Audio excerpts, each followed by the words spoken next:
اعوذ باللہ من الشیطان الرجیم بسم اللہ الرحمن الرحیم۔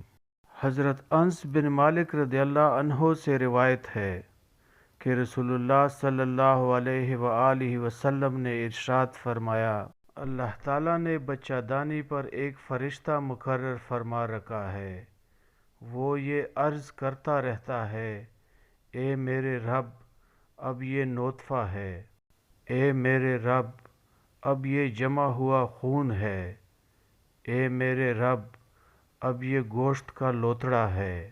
اللہ تعالیٰ کے سب کچھ جاننے کے باوجود فرشتہ اللہ تعالیٰ کو بچے کی مختلف شکلیں بتاتا رہتا ہے۔ پھر جب اللہ تعالیٰ اس کو پیدا کرنا چاہتے ہیں تو فرشتہ پوچھتا ہے، اس کے متعلق کیا لکھوں؟ لڑکا یا لڑکی، بدبخت یا نیک بخت، روزی کیا ہوگی، عمر کتنی ہوگی؟ چنانچہ ساری تفصیلات اسی وقت لکھ لی جاتی ہیں جب وہ ماں کے پیٹ میں ہوتا ہے۔